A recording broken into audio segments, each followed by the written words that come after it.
Looking for something fun to do in Anderson and Madison County? Hi, this is Matt Rust from the Anderson-Madison County Visitors Bureau. Let us help you find things to see and do in Anderson and Madison County. The Visitors Center is located at I-69 and exit 226 across from Culver's in Anderson. Pick up a copy of our latest Discover magazine, our new Madison County map, and an Indiana Festival guide. Visit our website at visitandersonmadisoncounty.com. The fun starts here.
All right.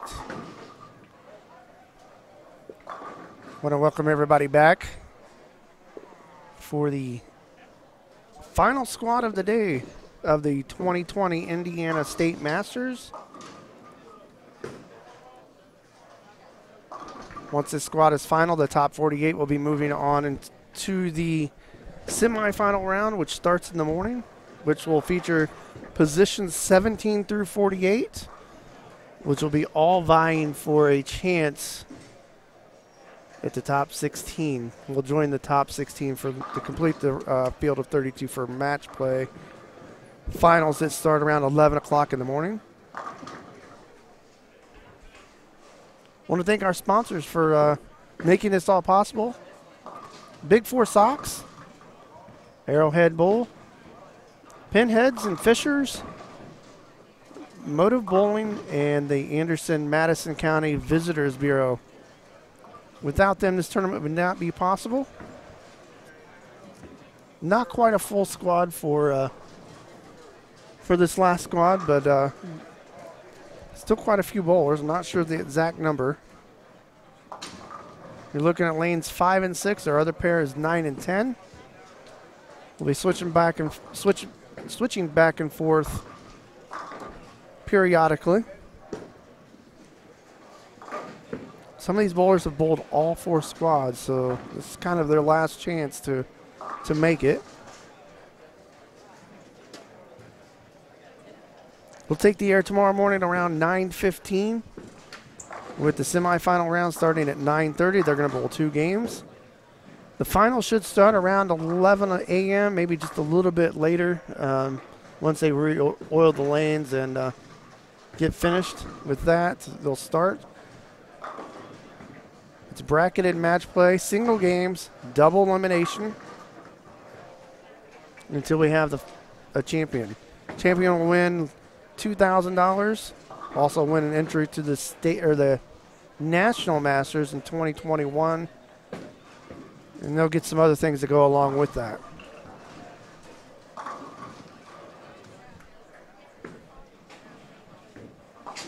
If you're looking for standings, I would highly encourage you to download the team app on your phone. Search for the Indiana State USBC. You'll see the Indiana State Masters there. And the standings for the first 3 squads are there. You can also look up the lane pattern, which is a 40-foot pattern. About a 5-to-1 ratio, 25 mils. It's definitely a medium scoring pattern.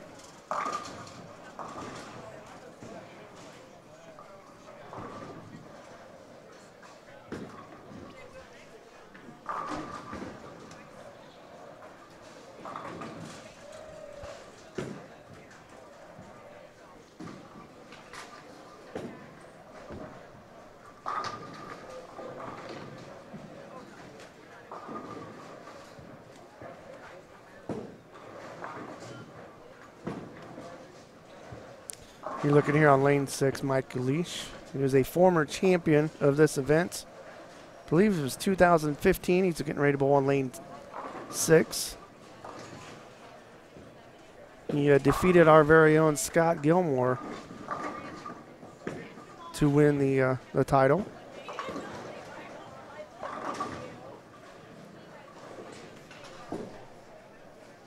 Some bowlers are in this squad think they're close to making it, and they've decided to bowl anyways, just in case, I think. There's a nice shot by Mike. These guys will bowl 3 games, moving each pair to the right.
I wanted to get that, Bill. Oh, hi, guys. Hey. Hey, championship pair tomorrow. Yeah, our camera's set up right behind 9 and 10. I don't know if they want to about that for next weekend. It's not going to be a big deal. I don't think it's a big deal, but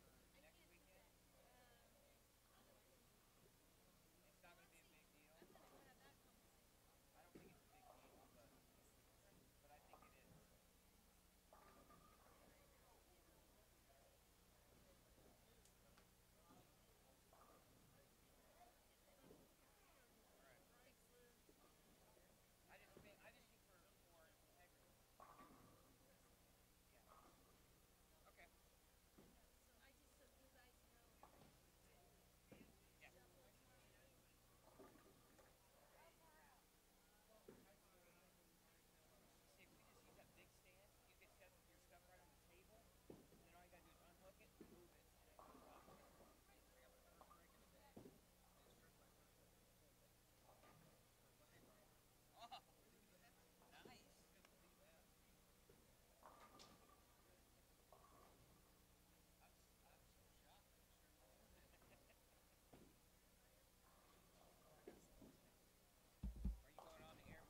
All right, welcome, ladies and gentlemen. We're back here. Scott Gilmore. Chad Lester will be joining me here in a few minutes for the final qualifying squad for the 2020 Indiana State Masters here at Championship Lanes in Anderson, Indiana. And if you haven't been inside Championship Lanes here recently, David Small and his staff have done a wonderful job updating the facilities, new carpeting. There's no bar counter in front of the lanes anymore. New tile in front of the bowlers area. Very, very nicely done.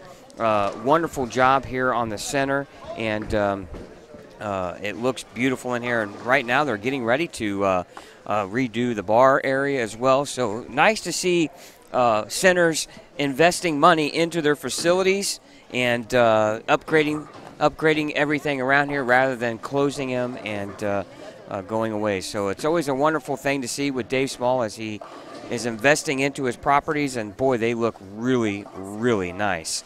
Again, the 2020 Indiana State Masters here brought to you by Pinheads Bowling Center in Fishers, Indiana, Big Four Sox, Mike Albies, Arrowhead Bowl, and Motive Bowling, the official bowling bowl company of the Indiana State USBC. And also want to thank brand new sponsor to this year, the Anderson-Madison County Visitors Bureau.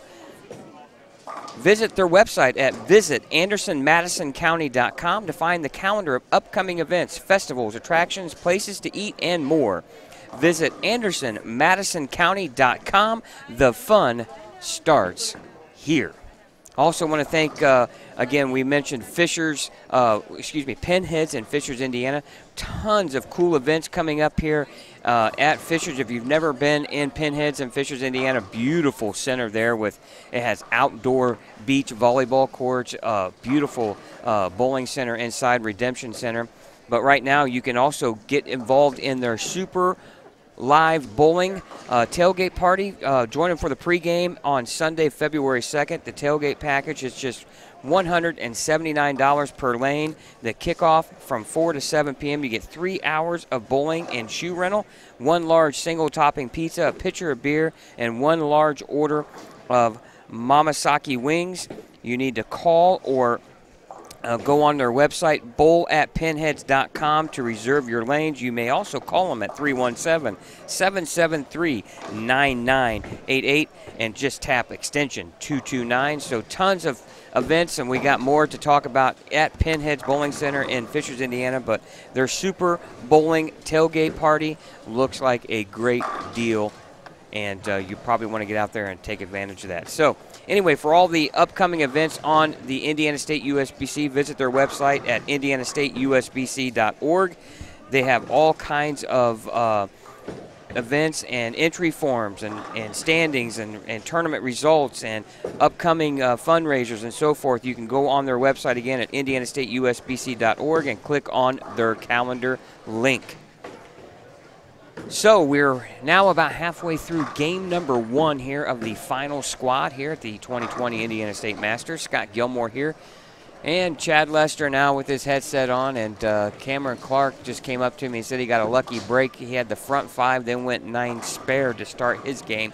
He's on 1 and 2 though. Your tournament pairs are 5 and 6 and 9 and 10. Tons of great bowlers here on our TV pairs. On 5 and 6, our 2015 champion Mike Lish, AJ Roach, Raymond Stinson on this pair too as well. And just off to your left is our 2017 champion TJ Schmidt. So a lot of great players here. We got 4 on a pair. It'll go a little bit quicker than it did the last squad when we had 5 on a pair. Yeah, there's 5. There's 5 still. No, there's not. Oh, no. Oh, I see now. Yeah, they got 5 spots up there, but they Yeah. have the zeros for the fifth player. I think there's only 4 on a pair. There's 83 bowlers, I believe, in this squad. Okay. So most pairs should have 4. Then if we go on 9 and 10, can you flip over there real quick, Chad? Sure. While We haven't done that yet. I know you're multitasking, but we got Wes Gamblin from this area. We got Aaron Beaver up from Elkhart. I believe Matt Roberts, who won the 7 p.m. sweeper squad last night with a 531 total. And then we have John Riffle, a talented Hall of Famer from the region area. Josh Myers watching all the qualifying. He's our tournament leader right now at plus 87. Trying to see if he's going to solidify himself as the #1 overall seed for match play tomorrow. He's also kind of watching over Nick Squires, the two-hander from this area, the young man. Right now you're going to check out Wes Gamblin here on lane 9. And if you're watching, we have a special guest in the chat room, Gene Perez. Gene Perez is in the chat. So if you guys want to talk to Gene, ask questions. I'm sure he'll hang out for a little bit. He says he's getting some dinner and getting ready for tomorrow, and he wanted me to let you know one day he'll be as good as you. and he'll be able to be in the booth. Yeah, anytime. I told him he's good enough now to be in the booth. Anytime. If I could just throw urethane like he can, maybe I could trick something, but man. Anytime you could take that lane condition out of play. Yeah. Gene, solid set, plus 75. He shot 675 all in one game. He shot 269 game 2. But, hey, that's all it takes. That's all that matters. That's all it takes. You're just trying to qualify and advance on to match play. But he's locked himself into the top 16. Right now, after this squad, we'll have our top 16 players that are guaranteed into match play for Sunday morning. That'll take place at 11 a.m. Positions 17 through 48 come back tomorrow morning at 9:30. They'll bowl 2 more games with pins carrying over. Those top 16 scores from after those 2 games completed will be reseeded into positions 17 through 32, and that's how we make our top 32 double elimination match play for Sunday. And then it gets interesting when you get into match play. Then, yes, it gets fun. My favorite part of the whole event is match play portion of it. Mike Albee will be joining us in the booth tomorrow for match play. He'll be here about 10:30, 10 o'clock, 10:30, and he'll be on the air starting at 11 a.m. with our match play portion. I might be in the booth, I might not. I've made the top 48 right now. I'm sitting somewhere around, I'm thinking 28th, 29th place, so I'm going to have to come back at 9:30 and bowl 2 more games. So, but want to thank you for watching here on Savage Bowling TV. Go to our YouTube page at Savage Bowling TV. We're going to be back here next Saturday, for the Indiana High School Bowling State Finals. We'll have the boys and girls singles and the boys and girls team event.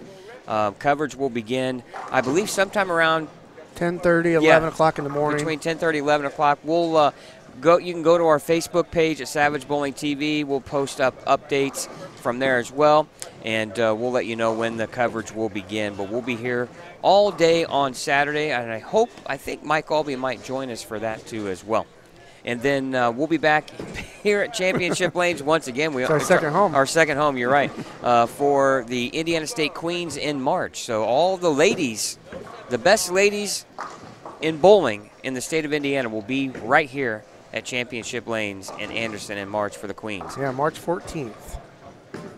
And before we get to the Queens, we will be in Indianapolis for the PBA Tour stop. And Chad and myself will be there most of the week. We'll be at the actual Indianapolis Open. We'll do some interviews and some results. We'll have videos posted from that. Then we'll also be at the Marshall Holman and Mark Roth doubles event. We'll have updates from that. And then we'll be at the live shows on Saturday night. Two shows. They'll Two shows. They're going to tape the Roth Holman doubles, and they're going to go live with the Indianapolis Open. And I believe that telecast doesn't start till 8:30. Yeah, on FS1, I think. Yeah, so that's live. Yeah, we'll put out two vlogs. Of course, we won't put out the doubles vlog until it's over, until it's the TV show is aired. Yeah, we won't show you any results from that. But join us on our YouTube page, and we'll have a lot of PBA action, and hopefully we'll get another little chat with Brad and Kyle. Brad Miller on the show for tomorrow. Looking for his first singles title. Yes. Well, it's his first singles show. Right. That he's made, but he's still looking at his first title. Aaron Beaver with a strike there, and he's on a 220 pace right now. Yeah, it'll be interesting to talk to Brad and Kyle and see how life has changed a year later, because their YouTube page was just starting to really take off that last year when we talked to them, and now it's really popular. Yeah, they have probably 20, 30,000 that's a bunch followers, and they do a wonderful job of their life behind the scenes, so to speak, of the PBA Tour. You're way off on their subscribers. 56,000. Yeah. and I like what they do, because the average bowler doesn't really fully understand what they go through, and just showing the day-by-day behind-the-scenes stuff is kind of cool. And it also shows that they all have personalities, so they're starting to get more people on their vlog. Nick Pate and those guys, and you're starting to know the people instead of the bowlers, I think. Maybe we have a chance. We'll have a little chat with Nick Pate a little bit. He's had a pretty good run here as of late. He just came up short of the TV show. I believe he was in the top 10 this week, so another good showing for him. And a lot of the young regime starting to make their footprint here on the PBA Tour. And Nick was just elected to the board of directors or something like that for USBC, so he's got a position there.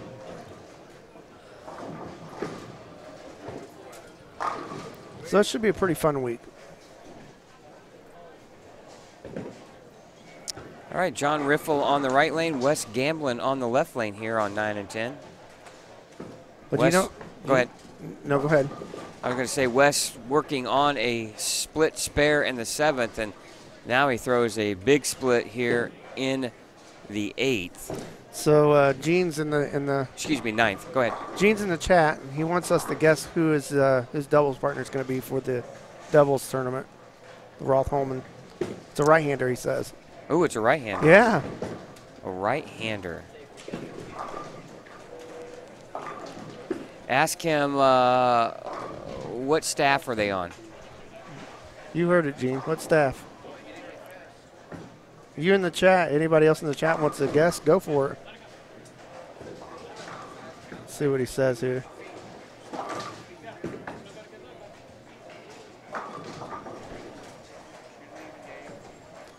I think he just wants us to pick. He doesn't want. People in the chat are asking for hints. He said, I had to pick one and you had to pick one. I wouldn't know.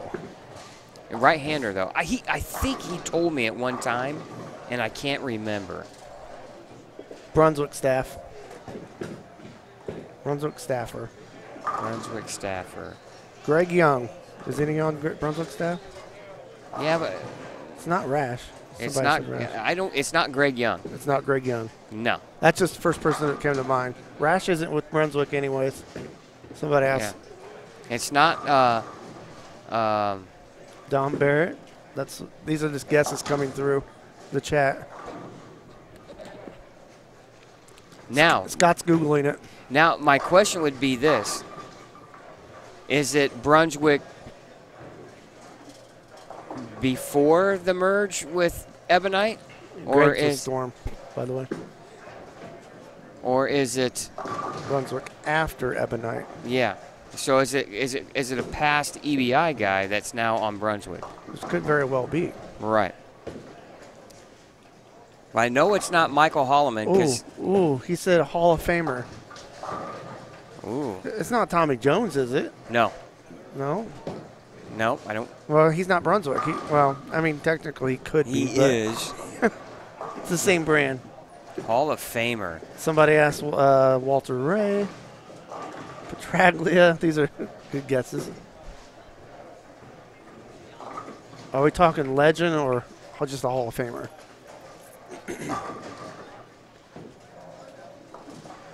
Wow.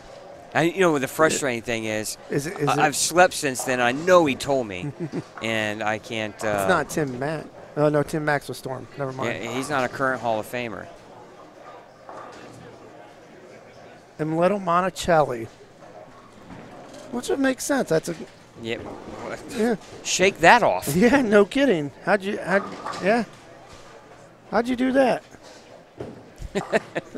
Well, you know, He needed somebody to carry him. That's what it was.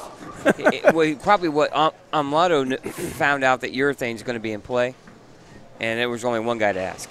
Yeah, that was what it was. You know, he's like, "Yo, hey Gene, are you bowling?" Let's see, what do we have here? We have 232. That is, I believe that is Aaron Beaver shot 230. Wow, Good start for him. that's right. Matt Roberts strikes. He can shoot 190 if he strikes out. I'm telling you, those grinding out to 190 games, they're just brutal on you mentally. Well, you know, we watched Jared Massey. Was that game 2? Spare. He just kept sparing. And he finally got lined up and he struck out for 220. But I'm sure that was still mentally a grind because he didn't start striking until like the 8th or 9th frame. See on our TV pair, Raymond Stenson shot 139. I think Mike Lish shot either 181 or 175. Nobody did anything on 5 and 6. Attaboy. Cameron Clark off to a good start here. Looks like 250 maybe. 230 or 250. It's kind of hard to see. We're a little bit farther away from.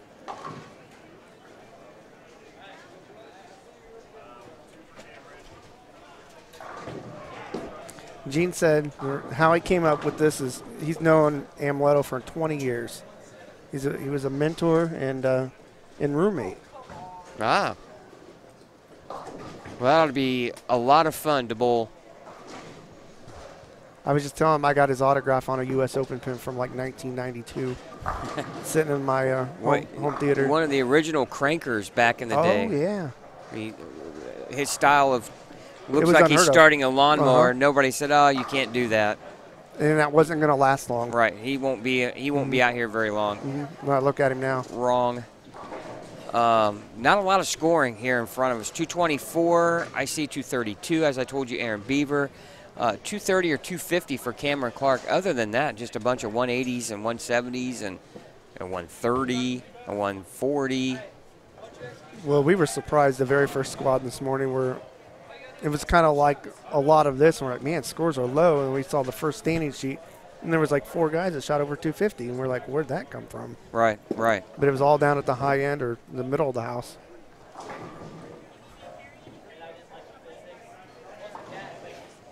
Yeah, I tell you, 3, 4, 5, 6 has been kind of tricky. I think TJ shot 191. TJ Schmidt on 3 and 4. Uh-oh.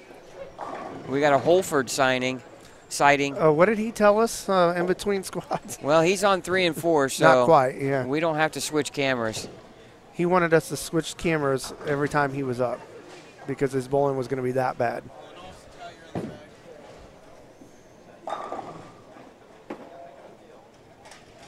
Do we have father and son on 3 and 4? That'd be interesting. Yeah.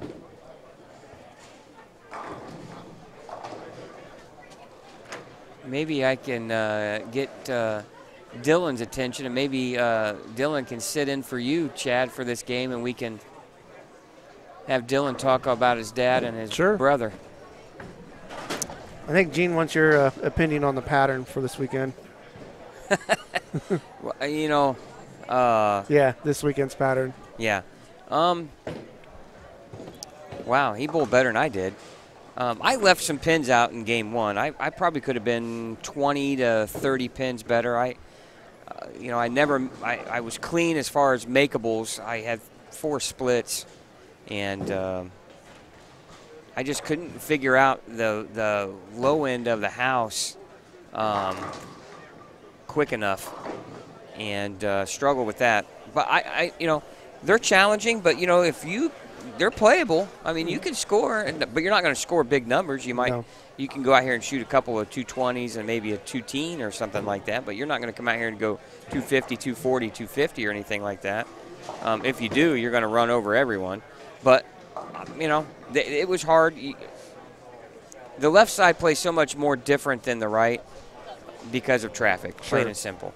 I didn't have to move a whole lot. I just had to change balls. I had to get something that read.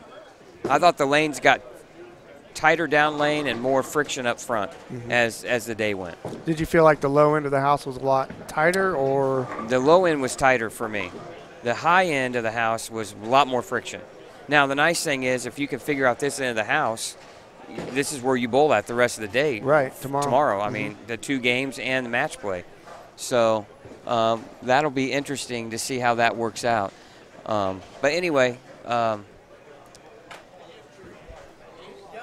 good players, it's like anything when it comes to this. The cream will rise to the top, and when you watch match play, majority of the guys are going to be really talented, good players that pretty much bowled good most of the weekend, and they'll be competing for, the title here. So. Right. And Gene agrees with you.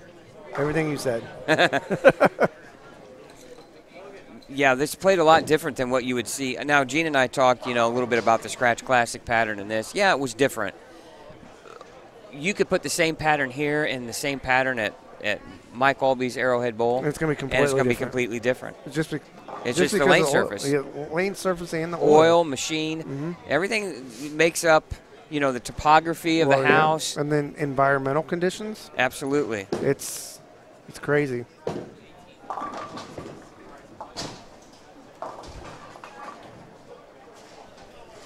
Hey, let's get Dylan in here. You want to hand him your headset?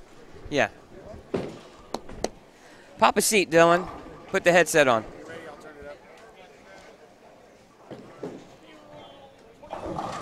All right.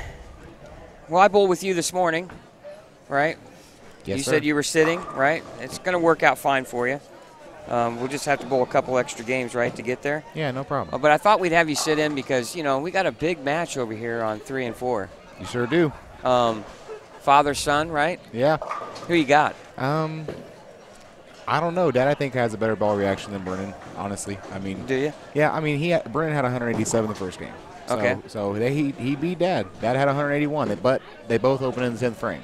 Oh, okay. So, but I do think you have a good match going, but I do think Dad has a little bit better ball reaction, and he also kind of knows what he wants to do as far as when we flipped ends. He knows what kind of transition he's looking for, so he's going to make some good moves, I think. Now, my question for you is going to be this. How come – now, I'm assuming, are you younger or older? I am older by a year. So how come the younger brother hasn't been able to put the left hand on the ball like older brother does? Because when we were growing up, he kind of I started 2 hands because I broke my arm.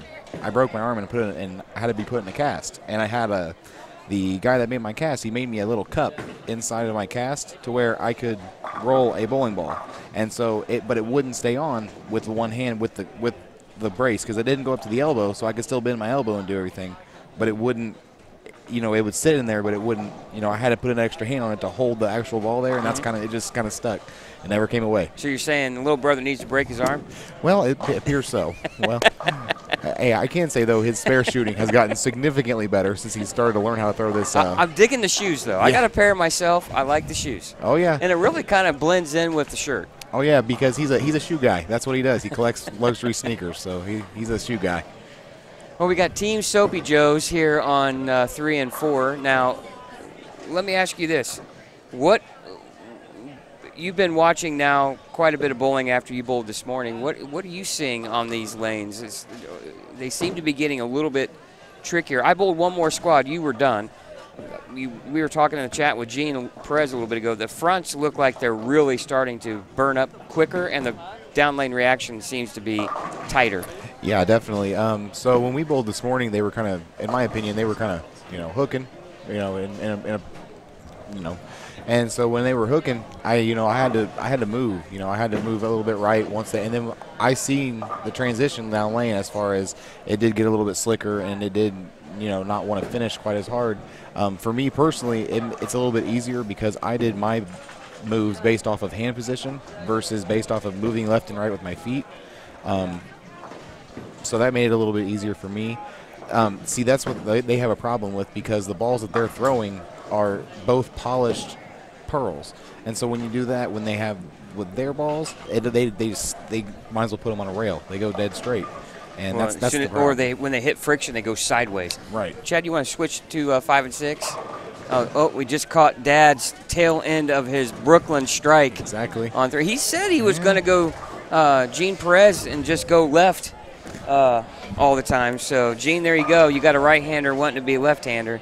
But anyway, now is there a family bet on this? Unfortunately, no. They both just want to make the cut. I mean, this is Brennan's 4th squad of the day. This is only Dad's 2nd. Woo. So Brennan. What would you think on 4 squads? I'd be mentally done. I looked at him earlier before he bowled the squad, and I said, "Dude, I'll give you $50 to not bowl the squad." Like, dude, you just chill out and just hang out with me for a minute. Like, I was like, man, but he, I encourage him. I always try to tell him, hey, you can do it. If you think you can do it, right? Absolutely. You can do it, well, you're competitive. Definitely. The whole family is competitive, especially when it comes to tournaments and things. So. Absolutely, and you come out. I look at it this way. I don't say anything about anyone bowling. If you want to bowl 4 squads, if you want to bowl every squad, the Masters is only one time a year. Mm-hmm. There's no guarantee that you can bowl next year, exactly. Right? You don't know, injury, whatever could happen. So, it's still a state championship and a lot of prestige and a tough tournament to win. So why not? I personally, at my time in my career, it's hard for me to, I don't have the stamina to go out there and want to bowl 12 games in a day. And luckily for you and I, we didn't really have to, right? Right. And, boy, that doesn't happen. I'm not saying it doesn't happen very often for me, but when it does happen, boy, it's a relief. Definitely. That was my goal number 1 today. I said Saturday's goal was to make, come in here, bowl 1 squad and make the cut, which it's looking a little wishy-washy, but I'm going to say more than likely I'll probably be in. And you're in. Yeah. You were at plus 18. Yeah. Yeah. You're so. I haven't even looked since I walked outside earlier. Yeah. I haven't even looked at all. You're way in. Well, I mean, beautiful. Basically, 20 guys would have to go around you. And I look at it this way: if you're let's say you're 20, let's say you're 32nd, you're probably in the mid 30s. Mm-hmm. So let's say you're 35th. 330 bowlers couldn't beat you. What makes half of their squad going to go around? So. Definitely. That's kind of what I told whenever we went to the Scratch Classic this past year. That's kind of what I told Vu. Mr. Dong over here. I told him, look, man, there's a lot of people that kind of look at you kind of funny the way that you bowl, but I'm like, I admire you because you come out here and you bowl every tournament. It's not like you go and bowl some tournaments and you don't go here and you don't go there. You bowl everywhere, and it's like, for the you bowl the style that you do, and you actually made the cut. Right. I looked at him. I said, deep run in the Scratch Classic. Yeah, he actually made the Sunday cut, and he came back and bowled the 2 games. And he actually made that cut as well, and then he got knocked out in the next round. But I told him, I said, you made it farther than me because I didn't make it out of the 2 games. So I said, you made farther than me, Vu. I said, so right now, according to this tournament, you're up there, man. Right. I said, so that's why I told him, I admire your game. And I said, I can't. He loves the competition. There's not many guys nicer than Vu. A lot of people will tell you, why doesn't Vu go get lessons and change it? he doesn't want to. No. And hey, he enjoys how he bowls. He comes out here to compete, and he does a great job. I'm like you. I was really impressed with his run at the Scratch Classic. They were so hard that he took all the trouble out of play by going right down the middle. I mean, his style really catered to that. Yeah, so. definitely. He looked at me earlier today. He said, well, what was the pattern like today? I said, well, what do you mean? I said, you bowled the first squad. And he looked at me. He just laughed. And he said, what do you mean? I said, I don't know any patterns. I said, oh, yeah, I kind of guess you don't really take that in consideration, do you? He looks at that middle arrow, and he's firing it right down there. Sure is. You know what's amazing? A lot of people don't know, I believe, and I correct me if I'm wrong if you know, but I believe he only throws 12-pound equipment. He does. He switches between 10, 11, and 12. It depends on the actual pins themselves. Like at All-Star Bowl, for example, the pins to him seem dead or a little heavy, for example, and so he'll throw a 12-pound ball. But like here, he was throwing 10 earlier, so he was like the black ball that he throws, that's 10 pounds. Yeah. So he well, the pins are a little active here. Definitely, right? Yeah, and that's what he kind of said. He said that he looks for, once it hits the pins, what's it doing. Right. And so that's kind of how he bases his. He said the pattern's kind of taken out of play. So that's really the only thing he has to pay attention to. Now you bowl quite a bit here, right? Yes, sir. Yeah, I bowl league here 2 nights a week. Now, I don't know how you probably remember the twisters here, right? A lot of league bowlers, were they pretty excited when those things went bye-bye? Oh, definitely. Yeah, and you can definitely see as far as scores wise, they definitely made a difference a little bit in my opinion. Not as much as most people think, I guess, but in my opinion, they definitely did make a difference. You could see it.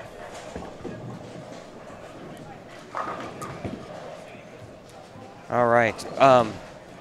Yeah, those pins were the kings of the 4-9, 6-8s, right? No doubt.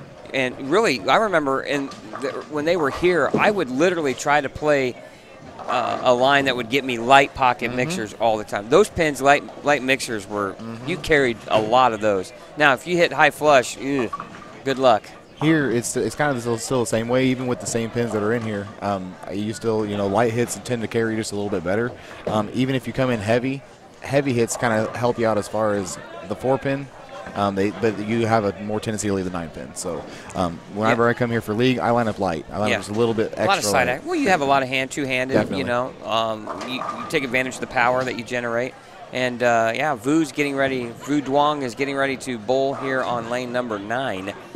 Let's see. I believe he's got spare, 3 spares and a strike. Yep. Now you're going to see a little bit of a unique style here that you won't see anywhere else in this bowling center. Nope. Yeah. It's definitely one of the more unique styles out here. Yes.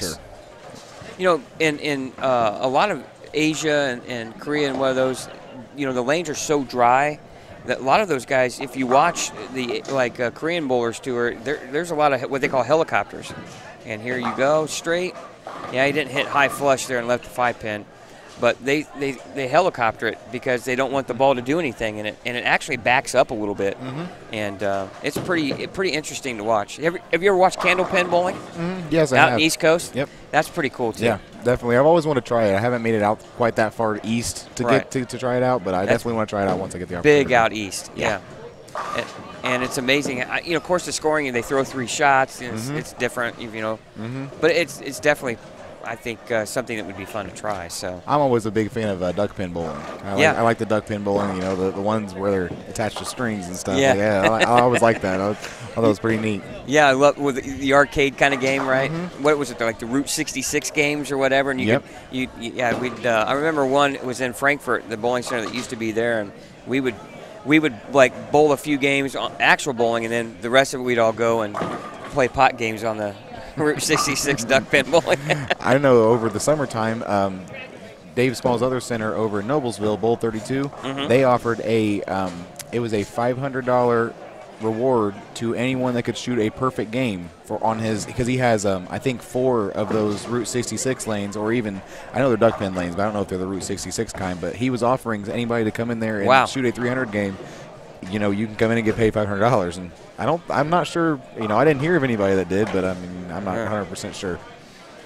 Yeah, that would be. I've had on the game they had the Route 66. I think I've had the front 6, and it's. you think you're hitting the pocket where, and you leave something weird, but yeah, that would be challenging to try to get a 300 on one of those. I definitely can't do that two-handed. I throw it with one hand for sure. Yeah, the ball's only yeah, it's too super small. I'd like to see you do two-handed with that. That would be interesting. I'll give it my especially best if you can effort. curve it. Yeah, I can a little bit if I do it with one hand, because I used to throw with one hand first. I started with one hand, but just transitioned to two once I broke my arm and just never went back. Well, it looks like Dad's got the best of Brendan right now by quite a bit. Yeah, and he's still throwing the same ball he was throwing at the other end too. So that's kind of a little bit surprising because he was going to switch to the counterattack solid, which is what he was throwing earlier, for his earlier squad. So my brother did switch though. He's throwing a Venom Cobra, and he was throwing the Thrill, the Motive Thrill. So And he just washed out. Now he bowls more like your dad, right? yeah. The difference between the two is that Brendan has an issue slowing down. We can't get. He's such a big guy, He's every bit of 300 pounds, and he's probably about 6 foot tall. I mean, he's bigger than me, So I mean, we just have an issue slowing him down. If we can get him to slow down, and not only that, but get his emotions in check, get his mental game in check. Yeah. There's a lot to tournament bowling. You got to slow the game down because the game goes by so fast anyway. But you got to pace yourself the right way, get in the right tempo and flow, and of course when they're really hard like this too. I mean, the game can go by in a blur, especially if you get a couple opens because you feel like you're up every 10 seconds. Exactly. And you're trying to mentally grind and get your way through the game, but. Yeah, that's why it's kind of. My dad said that it actually comes into his benefit when it comes to this because there's only 4 people on a pair and there's been 5 all day. And even though there's only 1 bowler difference, it's a different mindset. In my opinion, I like bowling with 4 or 3 people. If I bowl with more than that, I almost get distracted because me, I'm a social guy, so I go around and I'm talking and I'm laughing and joking. But by the time I get back up to the lanes, I'm not concentrating on what I'm doing. Right. And my dad is, even though at his age, is still kind of the same way. He just needs to focus on what he's doing. He's always had the gift for gab. Oh, definitely. Right? Yeah. Well, he's slow playing right now. He's fidgeting. Didn't feel like he had a good feel. Maybe a little moisture in the finger grips. It was something. We know the thumb isn't wet because he didn't put it in the ball. Nope. So here we go. He's got 119 in the 5th with a strike in the 6th. You're going to see him right now on the left side of your screen. There he comes and just. God, that hurts. But I was talking to him earlier. We was having issues with when he comes out of the ball, he wants to hit it flat sometimes, and that one right there wasn't necessarily the case. But it has to do with his sleeves. Whenever you roll the way that he rolls, and like I roll, I can't have sleeves down because whenever I do, I don't get to put the ball on the same spot every time. Right. And Smallwood will literally lick his forearm inside of his forearm to get a little more of a solid grip on the ball because he cups his hand so much. And now you'll see every once in a while whenever he's throwing the ball, he'll kind of just give it a quick tug.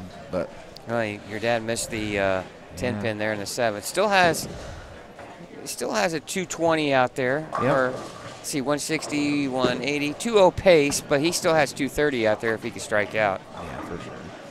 Oh, other scores. We got a spare or an open 4-bagger here on 7 and 8. I tell you, this end of the house in game number 1 played really hard. There wasn't a whole lot. We saw a 220, a 230. Other than that, it was a lot of 170, 180s, a couple of 130s. So this end of the house played a little bit harder than it did previous squad. Even in our squad, I saw a little bit. Once we came down here, this was my 190 game, so I actually went 214, 190, 214. And my 190 game was once I flipped ends of the house because it was so, especially on the inside part, which is where I was playing, it just got really slick in there. So all I had to do was I switched my hand position down on the other end to where it was more of a length with a snappy back end. Then what I did was once I came down here, the only adjustment I had to do, I didn't even move my feet. I took and moved the ball back in my hand to my max axis tilt, position. And once I did that, the ball rolled up. The ball ended up rolling up fine. So yeah, and you threw the same ball the whole 3 games, right? Sure did. Yeah. The only thing the only thing I changed is hand position, and the third game I moved my feet 1 border to the right. But other than that, you're throwing radical ball, right? Yeah, I was throwing a radical counterattack solid. And I took right before we started, it had lane shine on it because I throw it out here for league. This is what my ball I use for out here for league, and I just took a dull 1,000 pad, hand hit it, and it whirled up really smoothly. Yeah, I was throwing a Magenta Destiny Solid, and down there it was great. It rolled just where I wanted to, and I got fooled down here again, and was able to. Vu almost left the 5-7-10, just a 10-pin. I got fooled and was able to grind out essentially a 189 game. I was kind of like you, and then made a change to a deviate verge in about frame number 4, and I struck. I changed in frame 5, and I went the next 5. Of course, I had to run down after I was done to hush up Jeff Circle because you weren't done yet, and you had a big shot coming up, right? Well, I mean, honestly, that's the kind of stuff that really doesn't even bother me. Like, even if he would have just kept on talking, I would have just went ahead and bowled. It's just like bowling league night. They're counting tickets over the announcements or doing whatever they do, and so it's almost like bowling league. So, in a way, yeah, it kind of, I like to be able to kind of throw my shot if I'm throwing my shot.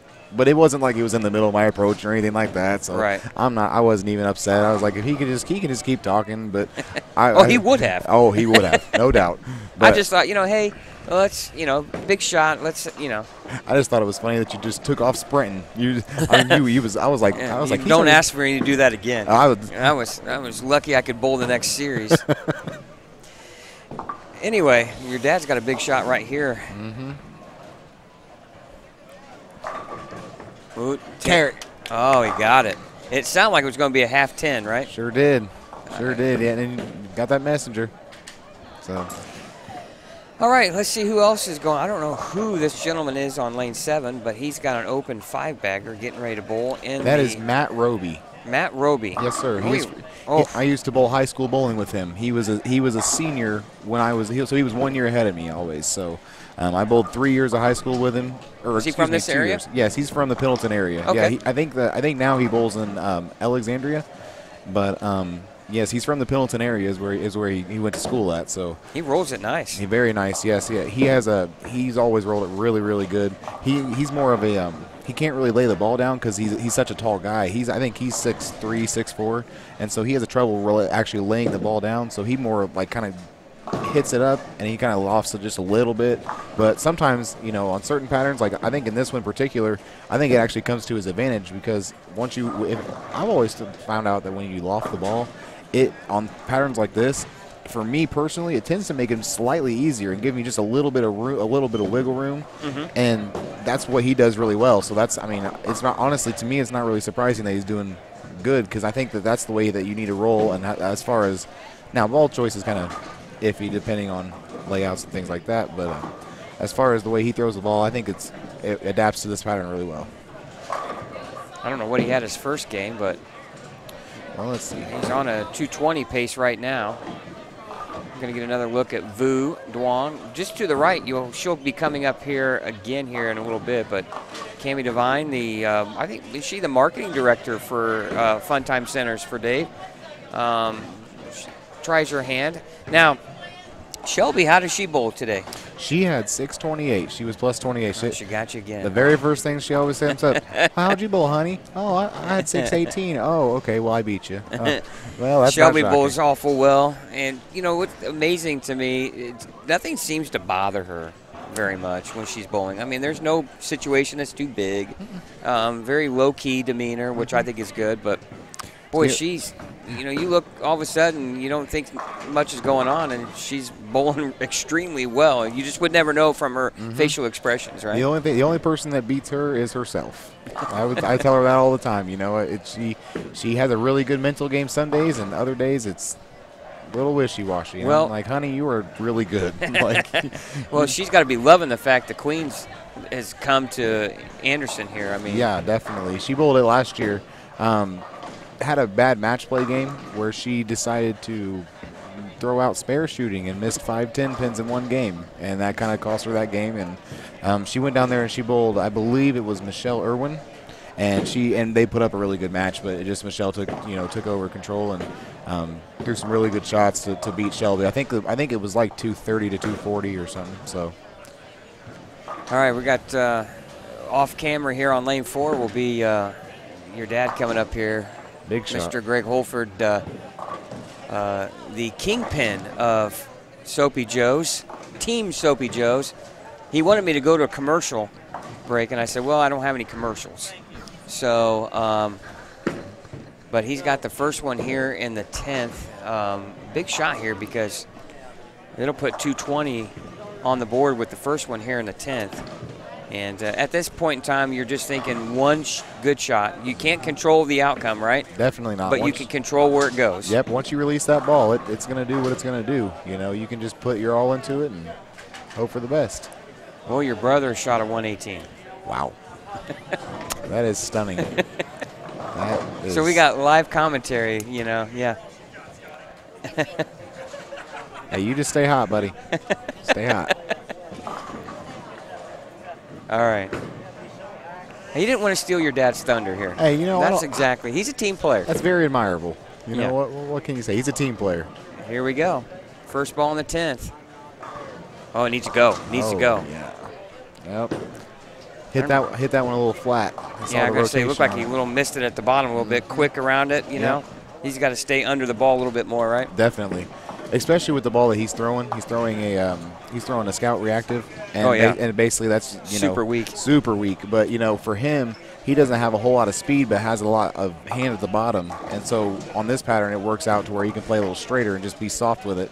But that was a little too soft. 1, 2, 4, 8. Good cover. Good cover. I'm sure he'd have loved to have that first one. As you know, there's a big difference between a high 220 game and a 210 game, right? Definitely. Those 10 extra pins can come in handy somewhere down here. When you get those 5 counts or 4 counts or something like that, that count definitely matters in the end, especially when you're bowling on something as hard as this. Well, now he needs to look at getting a 9 or better here. Definitely don't want to throw the 5 or 6 count here, and he obviously caught all of that. Yep. Fortunate to get 8. That's going to put him 211. Yep. But, sometimes when you miss at the bottom, the natural adjustment is to really grab on it. So definitely good game for your dad there. Yeah, he gets himself what is that -8? So that's not bad right at the moment. So but you're in play. Yep. You got to figure now he can shoot another one of those again. Definitely. Maybe a little bit better. Honestly, preferably a little bit better. It looks like. Well, if he's -8, he's got to go 218 or better right now. Yeah. And I think he's got to go more than that. Yeah. I think he's got to go mid-220s. I would say so, but I think 225 would get the job done. People were asking me what I thought the cut was going to be. I was guessing somewhere around maybe +10. Yeah. It's +6 right now. And you got to figure 4 or 5 guys on this squad is going to beat that. Definitely. Out of 83. My guess at the very beginning of the day was 608. Was what I told 608. Trent Jarvis this morning. As long as it's not 619, right? No, it can be 6. Hey, I told everybody all day. They said, are you gonna bowl again? I said, look, at the end of the day, I'm gonna come here. I said, and if I don't make the cut, I'll take my min check, and I'm still making money. I said, it is what it is. Right. I said, so everybody's like, well, I'm surprised you don't bowl again. I'm like, I just can't bring myself to do it. Well, I'm going to give you some updates here real quick before I'm sure you're going to want to watch your dad bowl his last game. But we have a Daryl Richardson shot 278 his first game. Cameron Clark 257. Zach Weidman 236. Aaron Beaver 232, which we saw. Brandon Coombs 227. Trent Burns 225.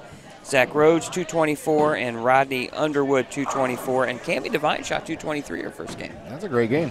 Yeah. For sure. So right now, that would make the cut score at +15. Well, there's Get a little dicey there. Yeah. I didn't mean to put that. Yeah. That's going to change, though. Yeah, definitely. Yeah, you still got some more games for sure. You know how it is. You can go. I watched a really talented player shoot 248 and came down here on the low end and went 160 and then 170, and he was -15 or whatever, right? So yeah, as you transition pairs, these pairs are significantly different. As you move through the house, it matters if you can just see the transition before it happens and make the right adjustments.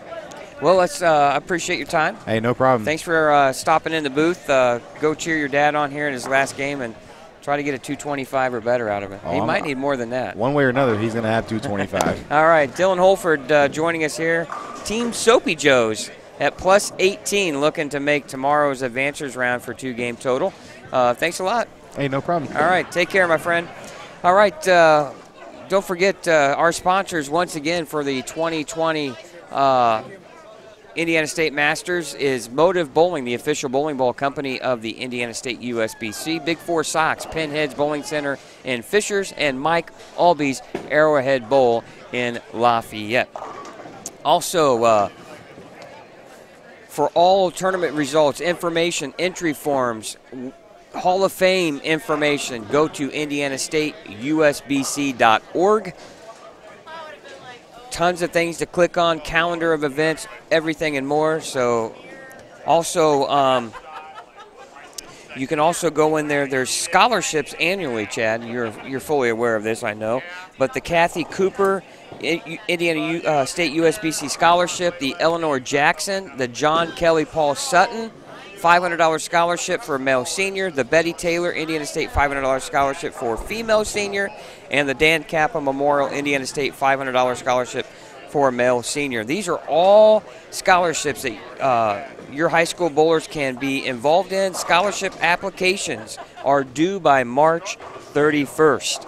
So go to indianastateusbc.org for all scholarship information. Also want to thank Madison County Visitors Bureau.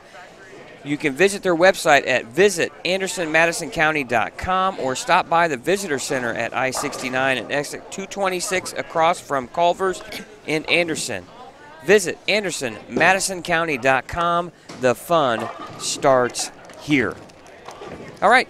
Game 2 just about wrapping up, and Chad, boy, the scores. There's some big scores in that first game. Yeah, a lot bigger than what we saw down here, that's for sure. Well, I'm going to go down here, and I think there was only one bowler on that list that bowled on this low end where we're at. Yeah, Cammie Devine was 223. Then you had Austin Bilby at 214, Bailey Maverick 212, Jason Flaw 210, J.C. Dressler at 206, Jordan Gray at 203. Those were your 200 bowlers in game number 1. So 1, 2, 3, 4, 5, 6, 7, 8, 9, 10, 11, 12, 13. Only 14 games out of 83 bowlers shot 200. Wow. So, you know, how is that going to hold up? I don't know. But anyway, good to hear from Dylan Holford. He's a good young kid. Yes, he is. Nice. Always enjoy talking to Dylan. And there's a kid knocking on the door of winning something here pretty soon, I think. He's gotten a lot better through the years, but a good head on his shoulders and a fine young gentleman. And I thought it might be kind of fun with his dad and brother on the same pair. Maybe we get some action here from him. Well, then watching those two bowls. But, you know, he knows a lot about the game, too, and a lot of good insight there. Yeah. I think it was really interesting how he became a two-hander. Yeah, I with know. That cast. I did not know that. No, that's pretty awesome. The doctor intentionally did that so he could still bowl. Cupped his hand, and but I love the fact that he couldn't keep it on, so he had to put his left hand on the ball to keep, you know, bowling, and hence the two-handed style became. I did, you know, the name I didn't see there, Chad, was Tim Mack. Oh yeah, he just passed us, leaving from 1 and 2. Didn't catch what he shot. Vu Duong shot 201. All right. We were talking about him. TJ Schmidt shot 191 game 1. We mentioned that. I don't know what he had game 2. Trent Marner shot 187. Let's see. Tim Mack shot 183.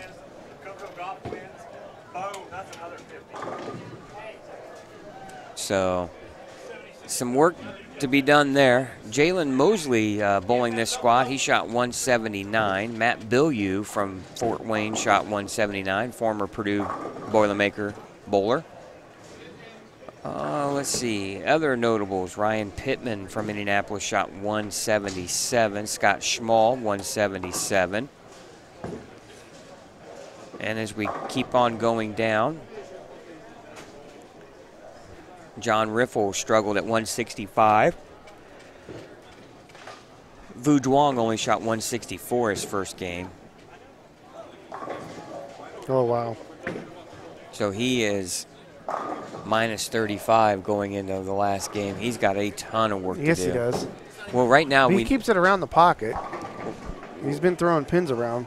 Well, right now we know what the cut score is for tomorrow. Right now it's +6. It is. And that's not changing. No. You know, if you didn't add a single bowler in this squad, it would be +6. So you know that is probably going to go up. You're right. Now, if you're Dylan Holford, who's at +18, you don't want it to go up too much. Now, it was +15 after the first game, but that's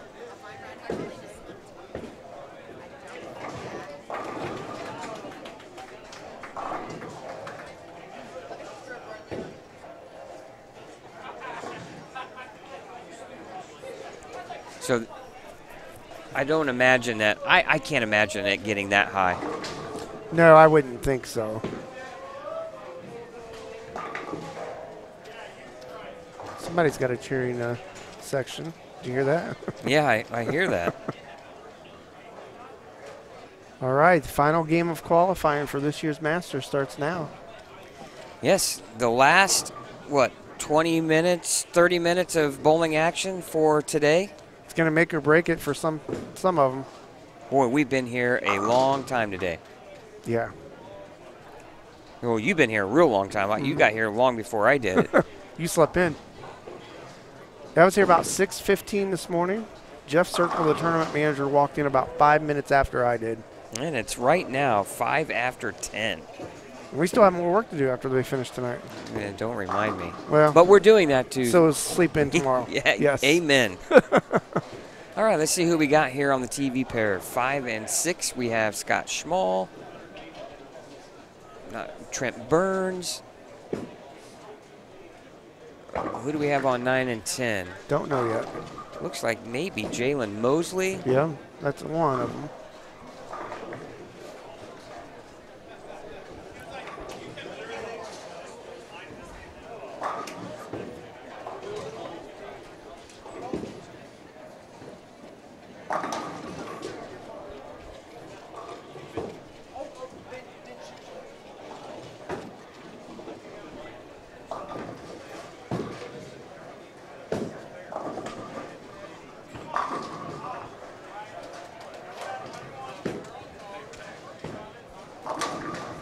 A young man that made a deep run at the Indiana Scratch Classic, Cameron Bollinger, is on 3 and 4. He's with Doug Henry. Doug Henry, well-known bowler down in the Columbus area for throwing a blue hammer everywhere. I asked him, I said, is Old Blue working? And he said, not today. Not today. No. Wouldn't imagine so. But I see Old Blue on the rack. Must be a spare ball. Is it the original? It's the original. I've got one. I have one, a 16-pounder, and I guarantee I couldn't make it wrinkle. No. Boy, he does. Yeah, the one I have, I can't make it hook either. It's, well, it's only at the Peterson. Yeah. When anything hooks. Cameron Bollinger's got the cheering section in. All right, we finally have lanes 9 and 10 on. As soon as they start, we'll switch over, see what we got.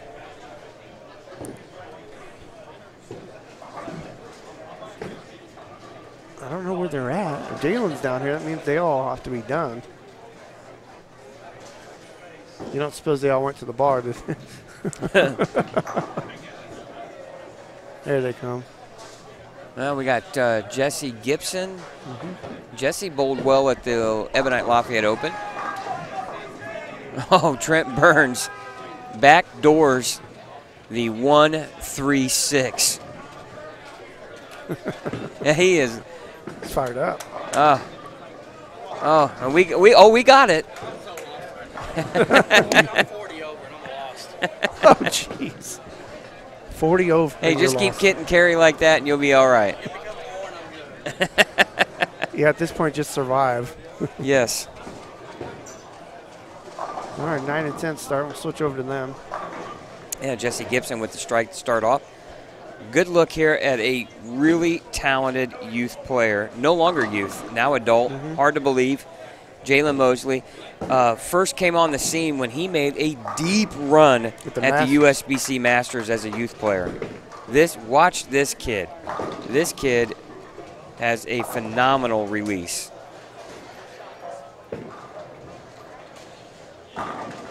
And he really catches it at the bottom. But he's smooth at it. It's not a violent release, you know. Judging by his body language, I'm taking it game 2 didn't go very well either. No, and he didn't act like he liked that shot off his hand either. Now Trent Burns once again. Oh. Well, Gets a break and leaves a that was a payback shot. solid 7-pin. Just checking you out, Scott. Scott Schmall over here talking to his brother-in-law. Oh, no, wait a minute. It's brother? No, it's just good buddy, right? John Verbic. Are you giving pointers over here or what? Okay. Are you looking in a mirror or what? I said, are you looking in a mirror when he's doing it? Yeah. Wrong hand, right?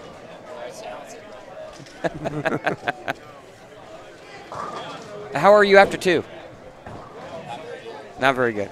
All right. Okay. Big game right here. Oh, yeah. We're going to catch every shot. All right, switch to 9 and 10, Chad. I'm kidding. We're there. I know. I'm just giving Scott Schmall a hard time. Oh, we were on 9 and 10, by the way. But now we're back on 5 and 6. We're back on 5 and 6. We'll catch his shot. Scott Schmall right now on lane 6. That's who we were talking with here off camera. I tell you, if you follow him on Facebook, this guy. He's everywhere. Oh, my.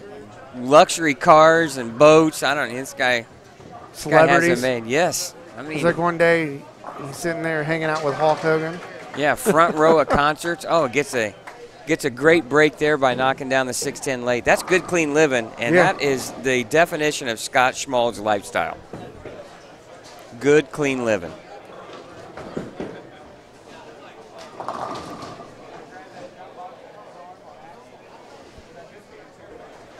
This end of the house, though, Chad, has been tough. It has.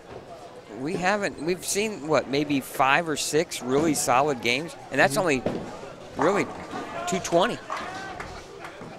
And that's what we have to look forward to for tomorrow, because everything's down here tomorrow. Yeah, definitely going to be a challenge for these guys. And you. Yes. Yeah, I got to bowl 2 games down here somewhere.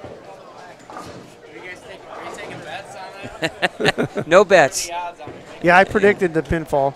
Yeah. Would you say one way or another, either ball or the sweep was going to get it? Yeah. It was going to get knocked over regardless, right? That pin's going to fall. All right, Trent Burns here on the left lane. Ooh, that's way left. Way out. Oh, my goodness, he takes 2. Did you see the PBA flow bowling? Matt Russo, right? Matt Russo. Oh my! Did that exact same thing. Oh my goodness! But you know what? His reaction versus this reaction we see here, completely different. Matt actually was like, whatever. It didn't act like it bothered him at all. Yeah. He didn't even act embarrassed. Well, remember, Trent came up to us and said he was 40 over and completely lost. Boy, you know. Oh, he makes the spare. The only way he could make it. He had to go Brooklyn with it, really.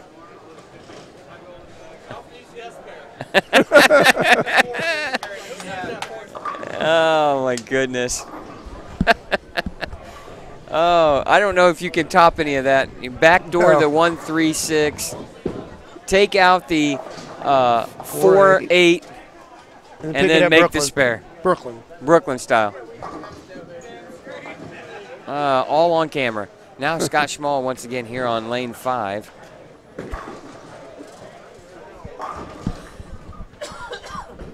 It's a good shot. Excuse me.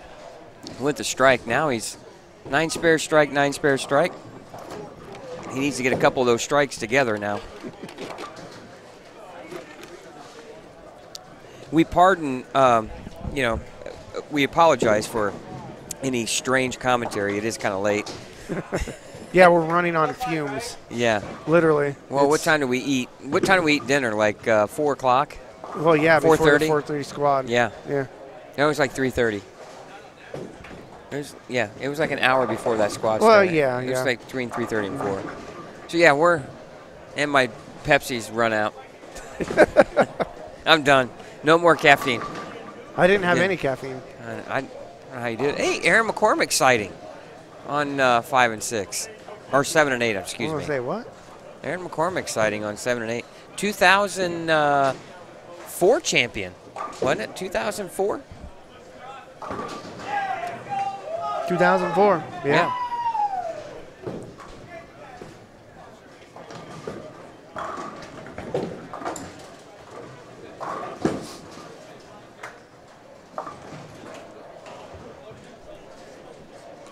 All right, Jalen Mosley once again here on the right lane. He's got a double, first 2. Oh, and he gets a break. And he's bowling with Dan Fennenberg, Jesse Gibson, and Trent Burns with another fortunate strike. He's just surviving. He's trying to get through this and doesn't look too lost. Besides, you know, the 2 lucky shots.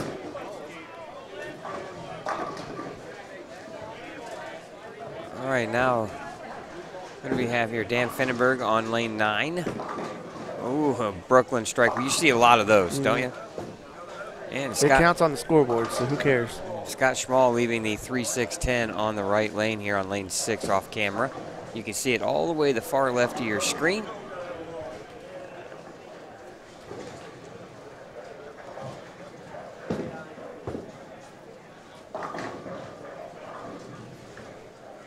Now Jalen Mosley back up on lane number 9 here. Front 3 to start his game. I don't know what he had game 2, but he was 179 in game 1. Let's see if Jeff gets stuff updated here. Not yet. And the way he was just sitting by himself, watching, waiting for everybody to come down. Yeah, he did. Got to kind of wonder if he was trying to gather his thoughts. Yeah, he said he was having. I bowled with him in the second squad, and he was saying he was having a little trouble focusing. Right, you know, and you know sometimes your mind wanders, and you're struggling a little bit. It's hard to get it going again. Aaron with a 8 spare strike start. And I didn't see Aaron. I didn't see Aaron's first game in here. Let's see, McCune, Harris.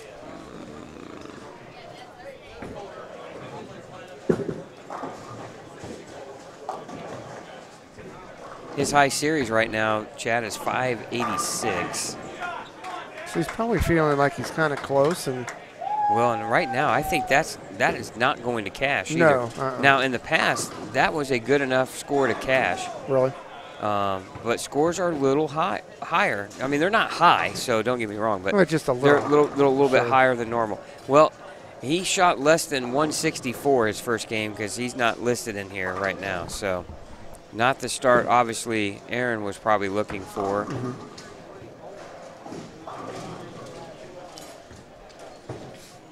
Well, not when you're thinking, okay, I have to go. You know, these guys are thinking plus 10. They're not thinking plus 6 or 7. No. They're thinking plus 10 as a minimum. And now Dan Fennenberg back here on the right lane. Oh. And flat 10 pin. Well, he had a spare double going. All right, Trent Burns with a 7 pin on lane 5. There was a ringing 7 pin too. He threw it good.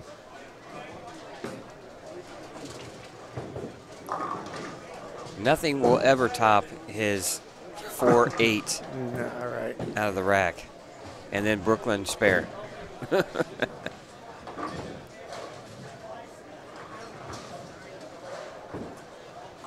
You can just kind of tell the guys that are close and the guys that are not. The body language tells the story, doesn't it?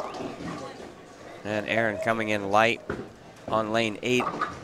Out of camera there, you can see the 2 pin, and now it's kind of a big spare here for Trent.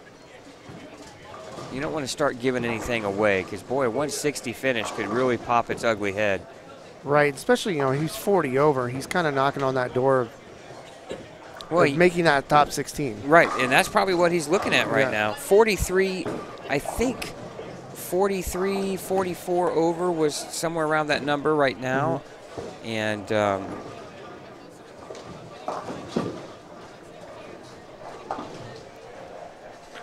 excuse me, Jalen Mosley now, Chad with the front 4. He's on lane 9, I believe. He'll be off camera. And there you go. Just in time for us to jinx him. My bad. No, he did. His last frame, he threw a Brooklyn. He didn't throw it very well. Well, I'm going to yell at Scott here. Hey, Scott, you need to get a strike on, yeah. You struck every time on the left lane, right? No strikes on the right lane? Okay. You got to fix that.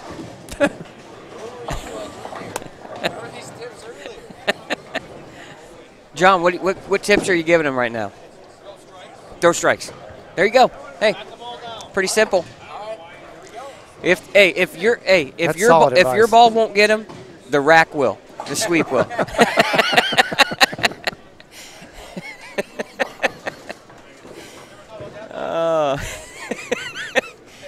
One way or the other, they'll all go down. It's either going to be your ball or the sweep.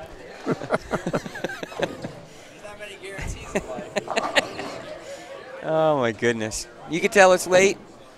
It's what did we get? 10:20. And let's see, what do we have here? Trent back up here on lane 6. We have Jalen Mosley up on lane 9. We got one string here on Chad on 3 and 4. We got 9 spare, 9 whiff, 5 bagger. Just off our camera here on 5 and 6. First, we'll get a look at Jalen Mosley.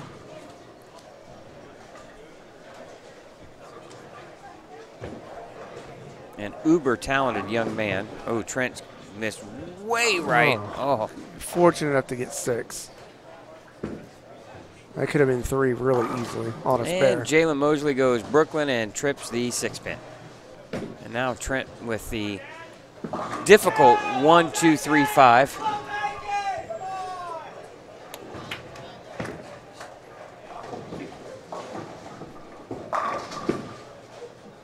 You can always tell, too, the loud ones have probably been in the bar for quite some time. They have. They've got a bunch of drinks down there. You know. That's what they decided to do instead of bowling the squad. Yeah, you can always kind of tell who's been in the bar a little longer than others. Now Trent Burns going to try to make this spare.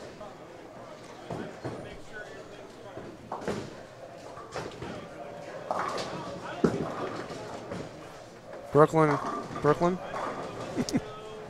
I don't know how he's going to. He can go either side of the pocket here.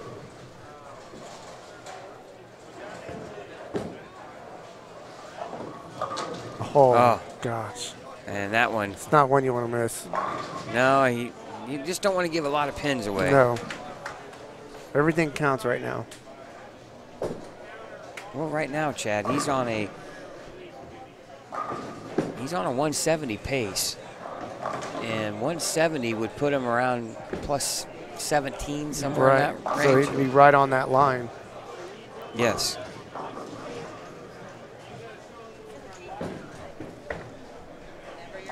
Thank you.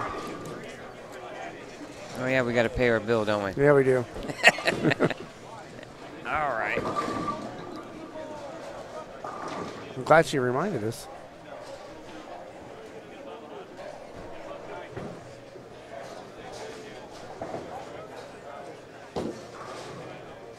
All All right, Aaron McCormick trying to pick up a 10-pin here right to your right of your screen, and he knocks it over. Now if you're Trent Burns, now this becomes a big shot.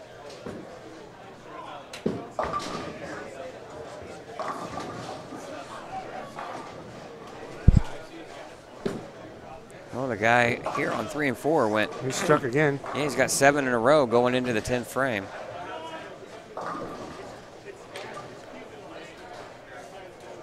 If he's got 411 with what's up there. Well, right now he can shoot 268 if he sheets it. I don't know what he had his first 2 games. In fact, I'm not even sure who it is, to be honest. Yeah, I'm not sure either. Unfortunately. But the scores carry over, right? That 411 that's up there is his total right now. Well, that it would doesn't be, count. It doesn't count all the strikes. Right, that would be 411 with 28 in the second. So Yeah. he was somewhere around 380. So this is a big shot, really. It is.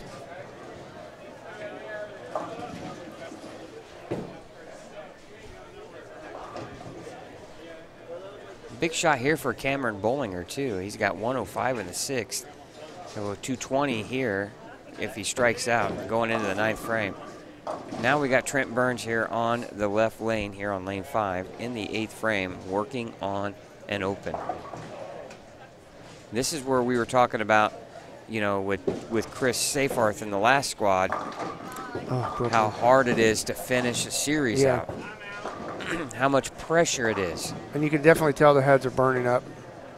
Because this does not look like you can get the ball down the lane right now. I just never like to play way in the middle of the lane. It just seems to me so much, it's where all the trouble is. Aaron McCormick with a nice shot there. Off to the right of your screen. He went spare, strike, spare, spare, strike through 5, 79 in the 4th. Jalen Mosley crossing over once again, leaving the 6. And here's a spare for Trent that you cannot give away. And it's the 5-pin. And it's say what you want. This is no gimme. No, not on a hard lane condition. You set it short, it's going to hook right on by. That's right. If you give it a little extra room, you might not get there. Nothing given here on this pattern. Oh, got a break.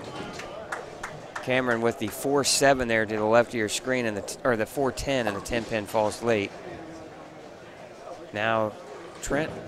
And Trent's taking his time. A little bit slower than what he's been the last few frames on getting up there and shooting his shots.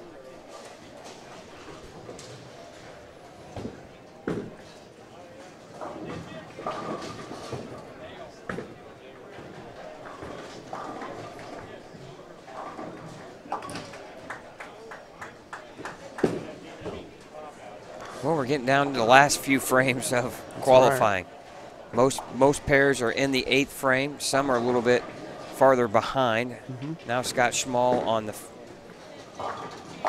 nice shot. Lane 5, and he strikes. Still no doubles. I had a game like that. I struck every time on the left lane, never struck once on the right lane. I had one shot 170 something. Very frustrating. All right, 10th frame for the guy who's got the string on lane 4.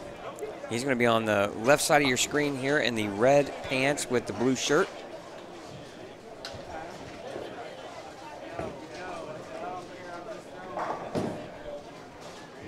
Wide. Bucket. Tough spare. Right now, Chad, he's at 580. Yeah, 587. I do like the fact that it carries the pins all over and you know right where they're at, right? Exactly. Well,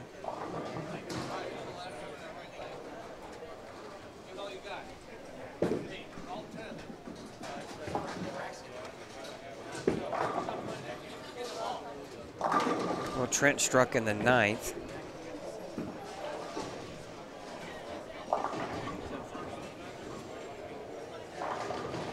I would not want to have to shoot a bucket to make a cut. You got it. Got it. Perfect. He's going to be 607 with that. He's going to be 620s. I know one thing. I'm going to get as many pins as I can Double He did for it. Scott Small. Took He- him long enough. He, Took you long enough. he yelled, his bartender, patch. make it a double.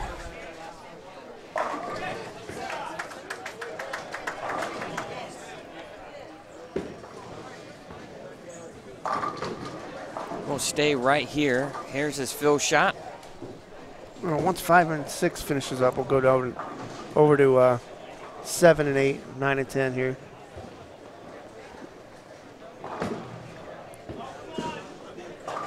Oh, and he gets 8. Very 625. Yeah, that should be good.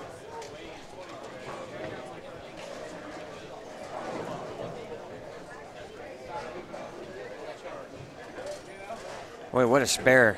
Make a bucket. If he doesn't make that, I don't know if he makes the cut. No.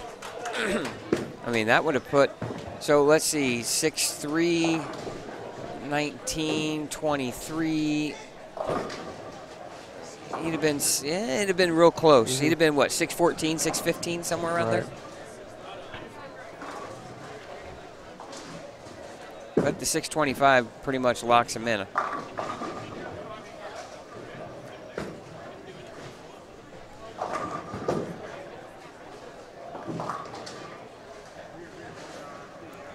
Now Aaron McCormick here on lane 7, working on a strike in the 5th. They're only in the 6th frame. This pair got here late. And here he is on the right side of your screen, and he strikes. Cameron Bollinger shoots 202. He shoots 660. 662 for Cameron Bollinger. 625 on their pair. So it's moving that cut. Well, that's going to knock out all the 6s. There was 4 guys tied for +6. Again, if you want to look at the latest standings, download the team app on your smartphone. Search Indiana State USBC, and you'll be able to see the Masters results. And they still don't have anything updated yet after 2.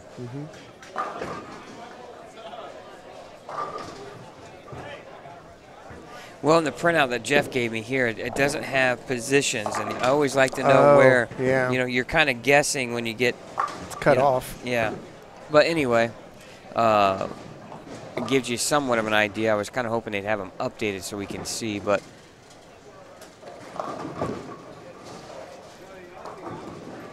Aaron McCormick, pretty much, to me, if I'm looking at his score right, Chad, he's going to need to go off the sheet.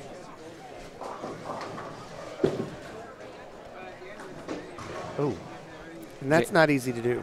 Jalen Mosley can shoot 259 if he strikes out. I don't know if that'll be enough for him at all. Because right now, based on the 625 and 660 series you see there, Chad, you're thinking right now that you're going to have to go plus 10 or 12. Right.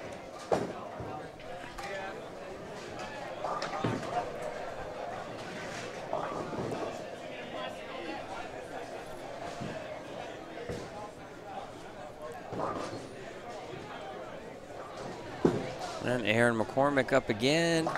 And he almost tripped that.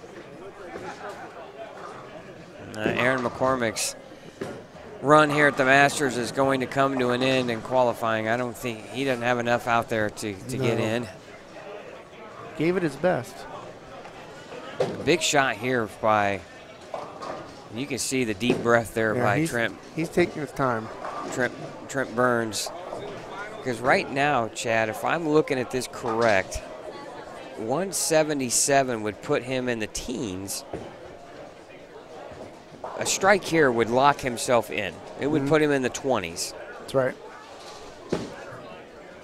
And Aaron McCormick just missed the 10-pin. Yeah, at this point, it doesn't matter, though. Oh, great shot. Oh, great shot. Way to come back. He knew it, too.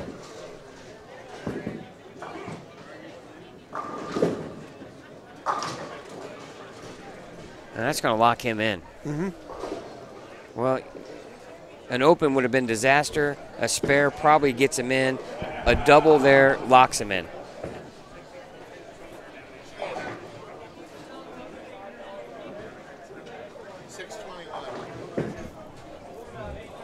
Well, you heard somebody said something about a 621. I don't know who shot that, but there's another score. Jalen Mosley doesn't strike the first ball. He leaves a 3-6-10. Oh. And 230 is the best he can do, and he doesn't have enough. No, he doesn't.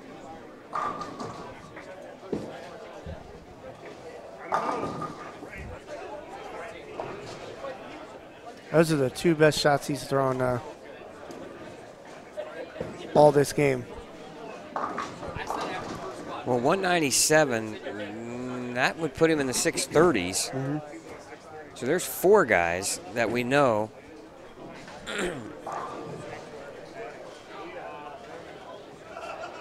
Jalen with the strike can shoot 592.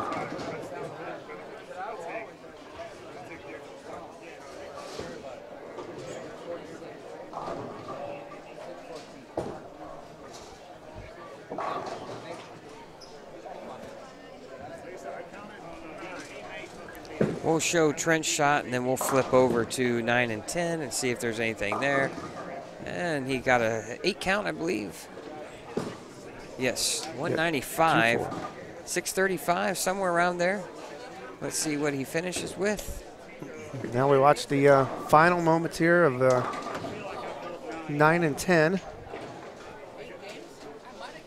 Once our pairs are done, we'll probably go ahead and conclude the broadcast for this evening. 634 for Trent.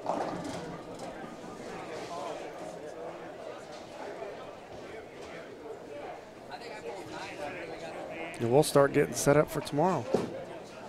Well, Cameron Bollinger probably just locked himself into the top 16. Mm-hmm.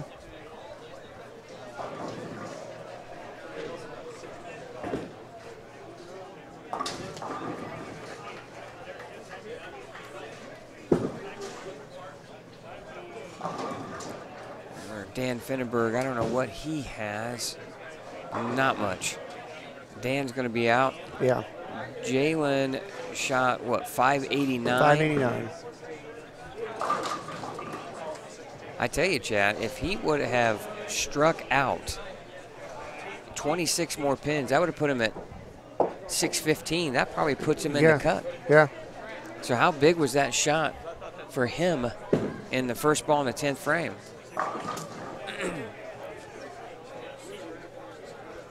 And let's see, who else do we have? Jesse Gibson didn't shoot enough. He shot 570. And no one else. Ooh, we have, is that 601 for the two-hander? It is. He's going to make it. Well, he must have had a couple of big first 2 games because this game isn't that great. He's only going to shoot 170. He can still shoot, what, in the 620s? Yeah. Or 640s? Well, because I think it could be 640. He made the spare. I think that's going to give him 621.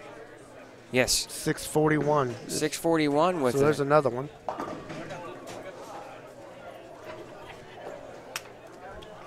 So we're going to have 4 guys just down here, Chad, make the cut. And that's going to be it. And we heard somebody say something about a 621, and they were bowling down at the high end. Yeah.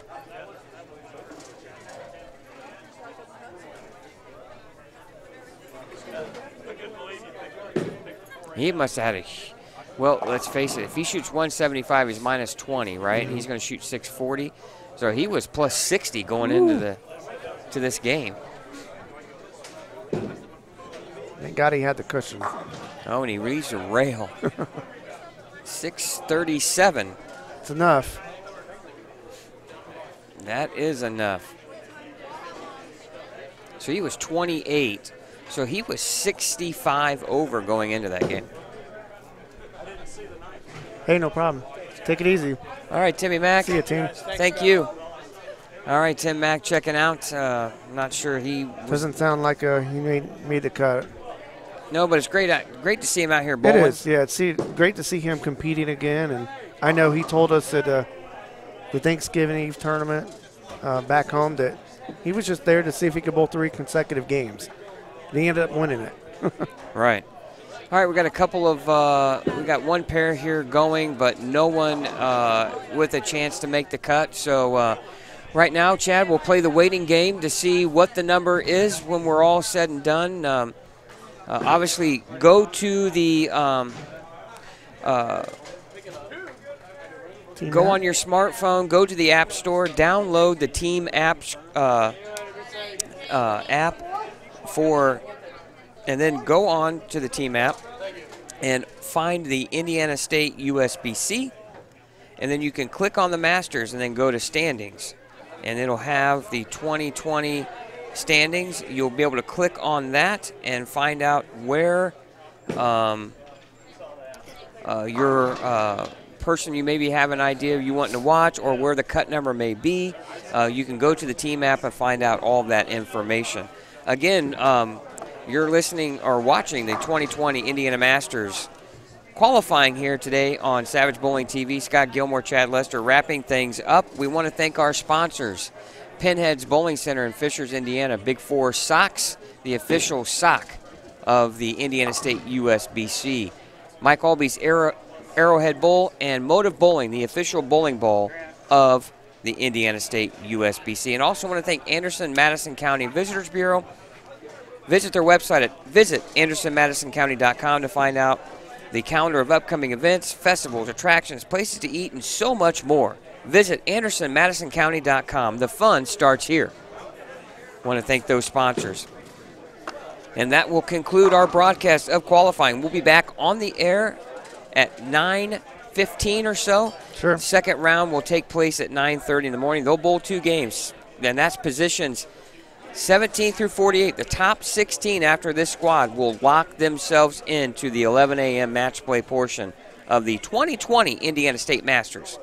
Again, for Chad Lester, this is Scott Gilmore. We'll see you tomorrow morning with the Advancers round at 9:30. We'll take the air once again at 9:15. We thank you for watching Savage Bowling TV's presentation of the 2020 Indiana State Masters.